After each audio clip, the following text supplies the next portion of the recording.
talk about X-Men Apocalypse without hopefully kind of pissing somebody off. The thing about this movie is that it actually is a good movie, right? I know a lot of people kind of ripping this some bitch apart, and it's actually really not that deserved, honestly. I think this is actually a pretty good movie. Is it great? No, but as I said, it's actually a good movie. I think this movie delivers mainly on fan service, and I think you really are going to enjoy it. So if you don't mind a movie that delivers more on fan service, then I think you really enjoy this movie because it has a lot of comic book shit. It has a lot of, references to what may or may not actually come forward into the future, and a lot of cool things from costumes, whatever it may be, that are actually quite fun to see in this film.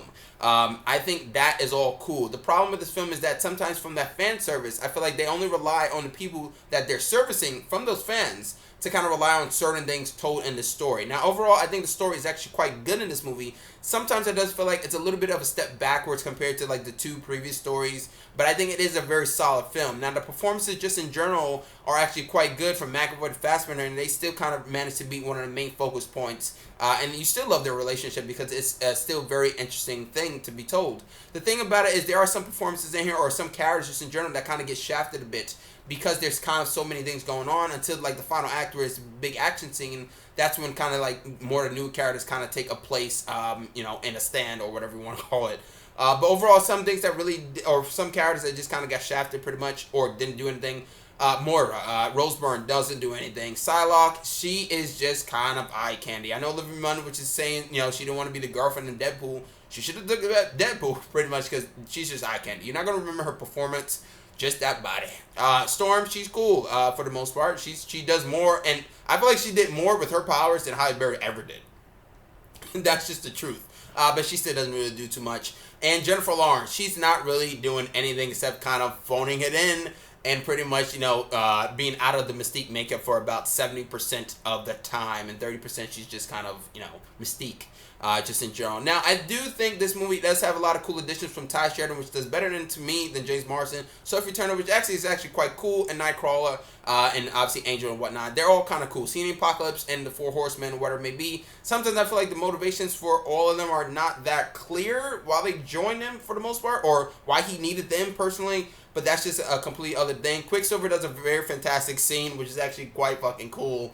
It's pretty much almost the exact same shit as Days of Future Past, right? It's still a stellar scene, and some people probably be like, well, what are we getting one every time now? And granted, if we expect it, it may not be that great, but as long as it's entertaining and it's fun, and trust me, it is. This time around, they kind of play Sweet Dreams and Made It Me, so that was actually quite cool to see. The thing about it is, for Apocalypse, is that seeing his origin is actually quite cool, and it's actually quite interesting, and some of the aspects with the religion or whatever may want to be, the stuff that they kind of do at the very beginning, is actually quite good. I do think that his character kind of got a little bit shafted towards the end, mainly because it just kind of felt like they didn't know where to really go with it, I feel like. And I feel like the character just kind of fell down a loophole for the most part towards the end. Now, the end itself is actually quite a little bit of a mess. Now, granted, if you don't mind a whole bunch of action scenes kind of, on screen, a whole lot of CGI, whatever it may be, then great. I think the final action scene is great. The problem with that action scene is that it's just way too long. It kind of reminded me, and I hate to say this, I know I don't want to do it,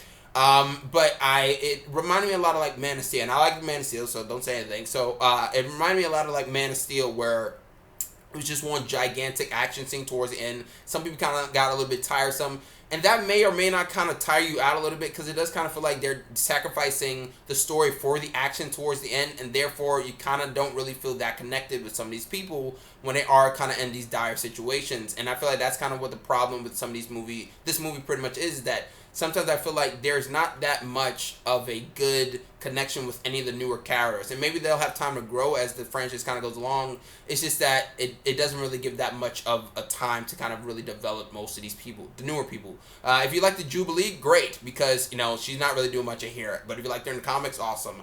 But also, yeah, towards the final battle, it's a fun battle, and it's a destruction movie, right? It's a lot of badass and landmarks being lifted or whatever it may be. It's cool to see. It's a lot of cool and badass action. It feels, like I said, right out of a comic, but it's just that sometimes it gets a little bit tiresome. By the end, I think this actually does wrap up quite good. I think some people may or may not actually like the ending. And really, I think some people may or may not like the ending, but I think it actually finishes off strong, and it looks forward to the future. I think the main problem is that we need more creative blood. We need somebody new and fresh to take over this franchise, because I think Bryan Singer serves his purpose, just like Hugh Jackman, because they've been at this game a long time.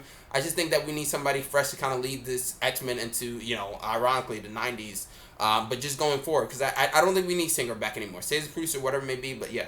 But overall, this is actually a good movie. You'll be entertained. Is it bad? No. I think you can get your money's worth. But I would just say this. If you listen to Rotten Tomatoes, don't. If you take anything out of this channel or this video, whatever it may be, it's one thing, and that's this. Don't judge a movie just off a number, right? That's all I can really say. It's just don't judge it off of the number. If somebody's telling you don't see this movie, don't even listen. Just judge it all on your own merits. That's all I'm just saying.